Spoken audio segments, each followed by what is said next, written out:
3. Structure of the Qur'an. The Qur'an is presented to the reader in the form of a volume consisting of 114 parts or chapters, called surahs, of varying lengths. To give an idea, the shortest of these is equivalent to 2 lines, surah number 108, and the longest takes up about 48 pages, surah number 2. Each surah has a title, usually an important word from the text itself, a name, a concept, or a key event. The order of the surahs follows the Prophet's instructions. All surahs except one begin with the same formula, Bismillahir-Rahmanir-Rahim, which means in the name of God, the most merciful, the most gracious. There was a chronological division between the surahs of Mecca, i.e. pre-Hijrah, and Medina, i.e. post-Hijrah, based on the criteria of style and theme. The former are generally shorter and deal with purely religious and liturgical themes, such as life after death or the end of the world, apocalypse. The latter are longer, with themes centered on politics, society, and its rules of life, such as legislation, diplomacy, and political discipline. This differentiation reveals a time gap in the writing of the Qur'an, since the second surahs correspond to the period when Mohammed was a political leader. He therefore focused his writings on the needs of his time, that is, the regulation of the political and social organization of Muslims. A surah consists of verses, ayat, proofs or signs. That is, words or groups of words. It is the smallest unit of division in the Qur'an. There are a total of 6,233 verses in the text, and the surahs are progressively shorter and shorter with few exceptions.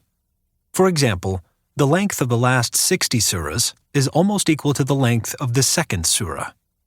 Because of the unequal length of the surahs in the Qur'an, scholars in the 1st century after the Prophet's death devised a system of dividing the text into 30 equal parts, which they called juz.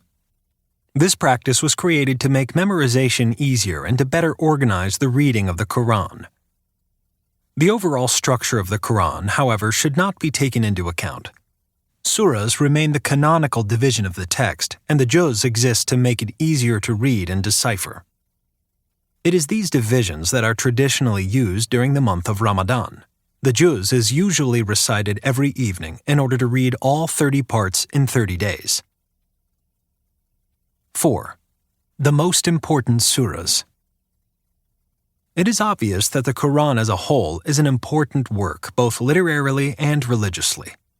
However, we can list a few of the most important surahs that should be memorized when studying and understanding the Qur'an. Here are 10 examples of such honored surahs. 1. Al-Fatiha, Surah 1. This surah, the Revelation, is recited at least 17 times a day in the daily prayers of the believers, and is therefore of great importance.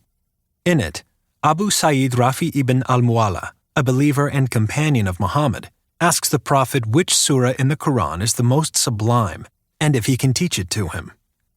The Prophet replied that the most important is the first one, in which Allah grants Muhammad 7 verses that are repeated, and the great Qur'an. This represents the basis of the Qur'an and the relationship between God and man. 2. Al-Baqarah, Surah 2. In this surah, the cow, the last 2 verses are important. As the angel Gabriel sits with the Prophet Muhammad, there is a noise in the sky. The angel reports that a door has just opened. From that door, another angel descends to greet Muhammad. He tells him to rejoice because no other person has received the 2 lights that Allah has entrusted to him, Al-Fatiha and the last 2 verses of Al-Baqarah. Reading these 2 verses during the night provides protection from evil. 3. Al-Kursi, or the throne verse, verse 255 in Surah 2. This part is found in Surah Al-Baqarah, which, as we have already seen, is the longest. It narrates a conversation between the Prophet and Abu Mundir, one of his companions. The former asked the latter what was the most sublime verse from the Qur'an that he had memorized. Abu Mundir replied, Allah, there is no deity except Him, the ever-living, the sustainer of all existence.